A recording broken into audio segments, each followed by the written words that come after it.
सस्ते वाले दाल मसाले स्वाद हुआ बेकार। MDH की हल्दी मिर्ची धनिया करे कमाल। ये रंग दे, ये खुशबू दे, ये तीखा, ये कम पड़े। क्या निराला MDH मसाला।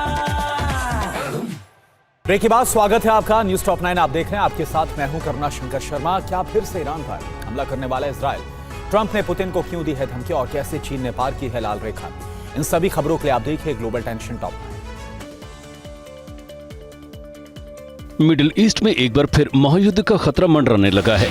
अमेरिका के दौरे पर पहुंचे इजरायली प्रधानमंत्री नेतन्याहू ने ट्रंप से मुलाकात के दौरान फिर से ईरान पर हमले की इच्छा जताई। उन्होंने ट्रंप से कहा कि ईरान पर हमले का यही समय है, सही समय है। अगर हमला नहीं हुआ तो ईरान फिर से अपनी ताकत जुटा सकता है। ट्रंप नेतन्याहू की मीटिंग के बाद ईरान ने जंग की तैयारी तेज कर दी है।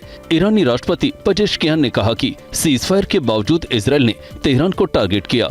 अमेरिका ने भी बातचीत के दौरान ही हमारी एटमी साइट्स पर हमले किए। पेजेश्कियान ने कहा कि उन्हें ट्रंप की बातों पर जरा भी भरोसा नहीं। गाजा में हमास ने इजरायली सेना को बड़ा झटका दिया है। उत्तरी गाजा के बेत हनोन में हमास के हमले में IDF के 26 सैनिकों के मारे जाने की खबर है। इसमें सेना के कई बड़े अधिकारी भी शामिल हैं। इस हमले के बाद IDF ने बेत हनोन में बड़ा ऑपरेशन शुरू कर दिया है। इमारतों को बुलडोजर से जमींदोज किया जा रहा है। ये वीडियो यमन के हुती विद्रोहियों ने जारी किया है, जिसमें उसके लड़ाके रेड सी में एक जहाज पर कब्जा करते नजर आ रहे हैं। हुती विद्रोहियों ने मैजिक सी नाम के इस जहाज पर कब्जा करने के बाद उसे पानी में डुबो दिया। हुती विद्रोहियों ने दावा किया कि इस जहाज का इजराइल से संबंध था, जिसके कारण ये कार्रवाई की गई।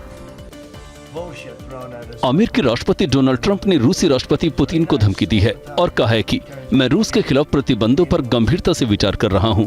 अमेरिका ने यूक्रेन को बेहतरीन हथियार दिए हैं। इसके साथ ही ट्रंप ने आरोप लगाया कि पुतिन के कारण यूक्रेन और रूस दोनों देशों के सैनिक मारे जा रहे हैं। रूसी सेना यूक्रेन पर बहुत बड़े हमले की तैयारी में है। द सन की रिपोर्ट में दावा किया गया है कि रूस 1000 मिसाइल और ड्रोन से यूक्रेन पर हमला कर सकता है। साथ ही रूस ने नई बैलिस्टिक मिसाइलों से कीव समेत यूक्रेन के 13 प्रांतों को दहलाने की योजना बनाई है। रूस के विध्वंसक हमले के बाद तबाही की तस्वीरें ज़ैपोरिज़िया के बाहरी इलाके से सामने आई हैं। यूक्रेन के कंट्रोल वाले इलाकों में रूस ने एक के बाद एक 6 शहीद ड्रोन से यहां हमला किया। वहीं यूक्रेन ने आरोप लगाया है कि रूस ने रिहायशी बिल्डिंग और यूनिवर्सिटी को भी निशाना बनाया है। इस हमले में कई लोगों के मारे जाने की खबर है। ताइवान पर कब्जे के लिए चीन बेकरार है और तेजी से अपनी वायु शक्ति को बढ़ा रहा है। चीन ने अब 5वीं पीढ़ी के दूसरे स्टील्थ फाइटर जेट J-35A को अपनी सेना में शामिल किया है। उधर ताइवान ने अपनी सीमा में चीन के 4 जहाजों को डिटेक्ट किया। खुद ताइवान के राष्ट्रीय रक्षा मंत्रालय ने इसकी पुष्टि की। दावा है कि इसी दौरान PLA के 6 एयरक्राफ्ट ने भी मध्य रेखा को पार किया।